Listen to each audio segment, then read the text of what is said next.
Hello guys, welcome back to my YouTube channel SKM study a way of success. मैं हूं आपका educator Shivam Mishra.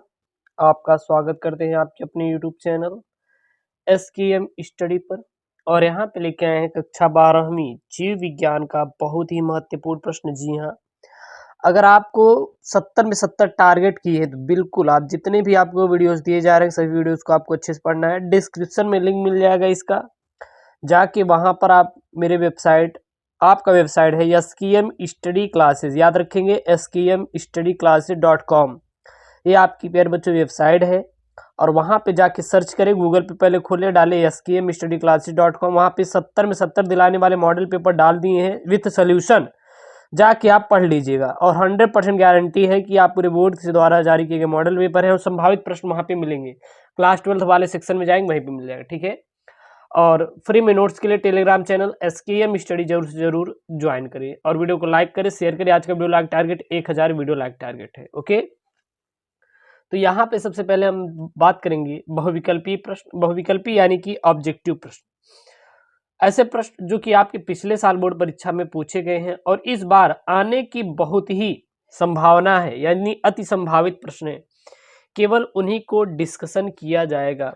महत्वपूर्ण प्रश्न आप लोग कमेंट किए थे, सर मैं पेपर कहाँ से डाउनलोड करूं पूरा सोल्यूशन जो कि आने वाले हो। देखिए पूरे पूरे मॉडल पेपर यहाँ पे मैंने अपलोड कर दिया। क्या है? SKM study classes. अगर एक बार पढ़ेंगे तो 100% गारंटी लेते हैं कि यहाँ से आएंगे। बिल्कुल बिल्कुल फ्री में कंटेंट है। क्लास 12 बायोलॉजी सेक्शन जो बना है वहाँ पे आपको मिल जाएगा, क्लास 12 वाले में जाके वहाँ से आप पढ़ लीजिएगा एसकेएम स्टडी क्लासेस, ठीक है। चलिए हम लोग वीडियो को शुरू करते हैं। सबसे पहला प्रश्न है यहाँ पे, बीटी कपास है। बीटी कपास क्या है?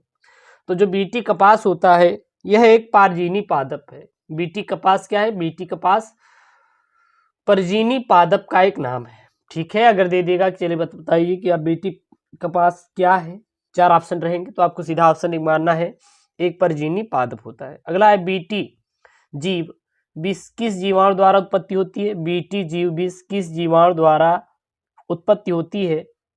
तो यह चिकित्सा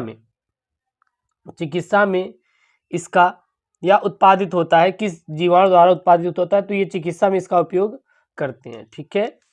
अगला प्रश्न यहाँ पे, चिकनी मृदा के कणों का व्यास होता है। व्यास मतलब डायामीटर। व्यास मतलब क्या होता है? डायामीटर। एक त्रिज्या होती है, एक व्यास होता है।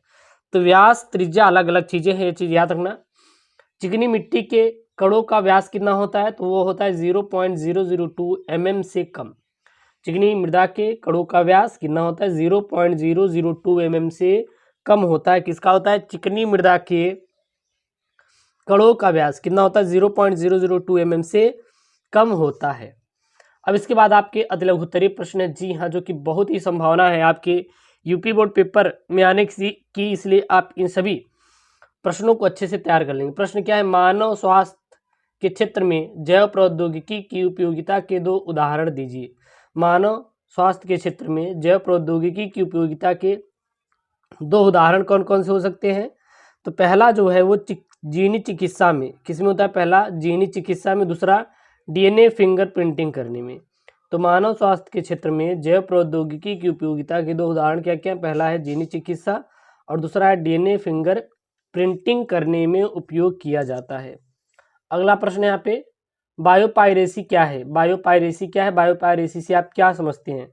तो बहुराष्ट्रीय कंपनी व अन्य संगठन द्वारा किसी राष्ट्र या उससे संबंधित लोगों से बिना व्यवस्थित अनुमोदन व क्षतिपूरक भुगतान के जैव संसाधनों का उपयोग करना बायोपायरेसी कहलाता है। क्या कहलाता है? बायोपायरेसी कहलाता है। बायोपायरेसी क्या होता है आपका?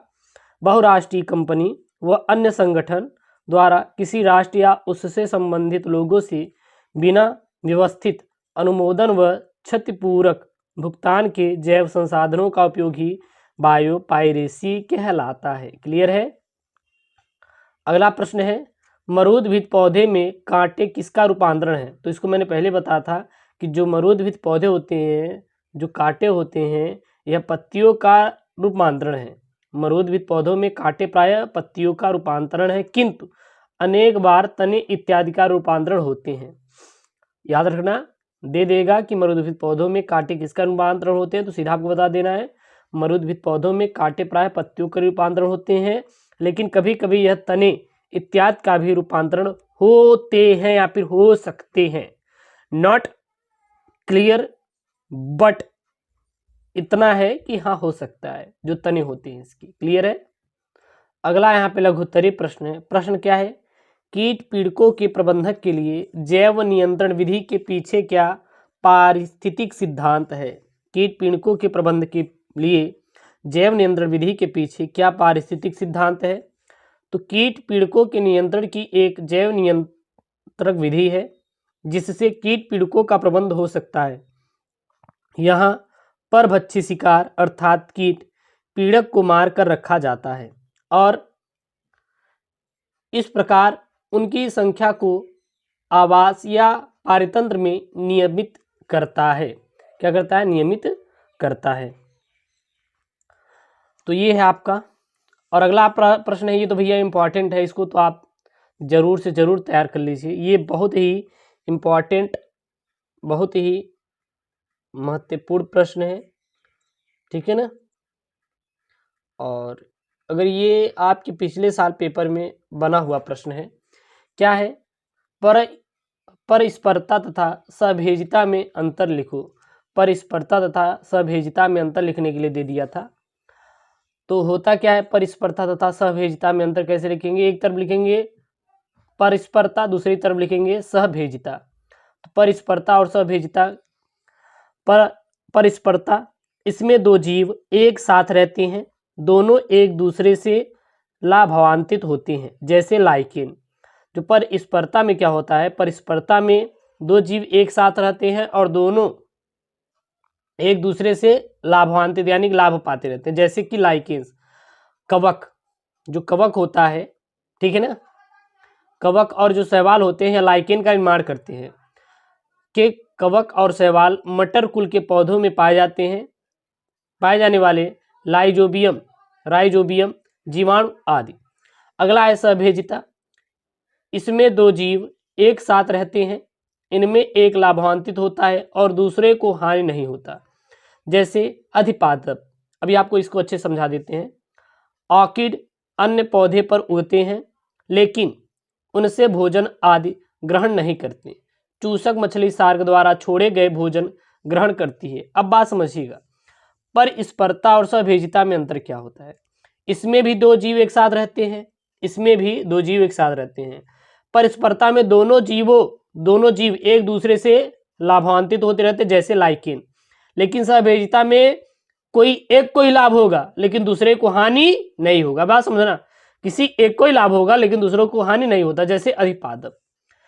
लाइकेन कवक और शैवाल का निर्माण करते हैं और जो अधिपादप होते हैं आप जैसे कि आर्किड अन्य पौधे पर मतलब कि उगते हैं, जैसे कि यहाँ पे चूसक मछली सार्क द्वारा, जो चूसक मछली है वो किससे निर्माण करती है? भोजन किससे प्राप्त करती है? सार्क द्वारा, ठीक है ना।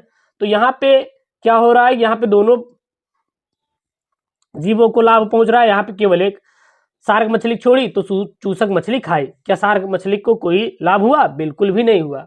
तो बस यही है यहाँ पे। अब यहाँ पे दीर्घोत्तरीय प्रश्न शुरू होता है। प्रश्न क्या है? अंतःक्रियाओं पर विस्तृत टिप्पणियां लिखिए। अंतःक्रियाओं पर विस्तृत टिप्पणियां लिखने के लिए देगा सहोपकारिता और सहभेजिता। क्या देगा? सहोपकारिता और सहभेजिता। सहोपकारिता क्या होती है?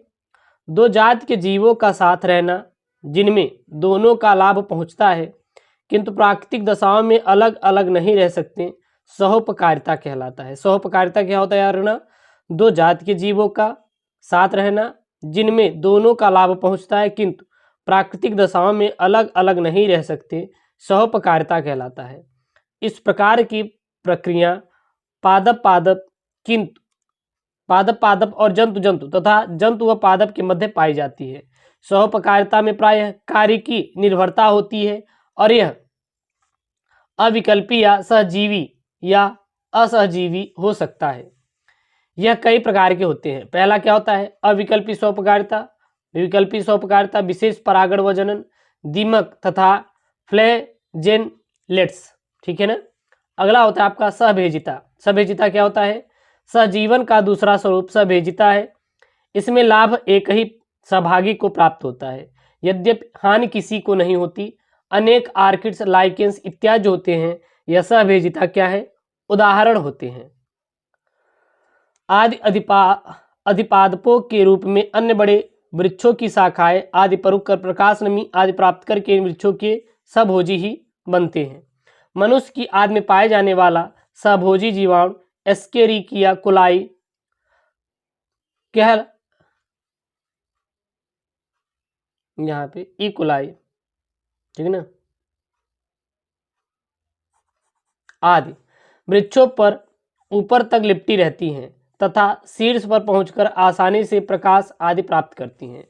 चूसक मछली के अनेक उदाहरण सहभेजिता ही होती हैं। अनेक मोलस्का समूह के जंतु कवच पर सिलेंट्रेटस की निवह लगी होती है। कुछ हाइड्राट्स केकड़ों की पीठ पर भी उगे रहती हैं और इस प्रकार का एक अत्यंत महत्वपूर्ण उदाहरण सी एनीमॉन तथा क्रैप्स के मिलती हैं, ठीक है ना। और क्रैप्स के मध्य किसी मोलस्का या मोलस्क कवच को आवास बना लेता है। बस यही आपका क्या है, बायोलॉजी का पेपर, इसको तैयार कर लीजिएगा। थोड़ा पे यहाँ पे हिंदी मिस्टेक हो गई आई थिंक, तो इसको आप देख लीजिएगा, इसमें कुछ चीज़ें मिस्टेक लग रही, मुझे लग रहा है, कोई बात नहीं, आप इसको देख लीजिएगा। लेकिन जितने भी यहाँ पे इंपॉर्टेंट प्रश्न बताए गए हैं इन सभी को आप तैयार कर लीजिए। ओके दोस्तों, थैंक यू, जय हिंद।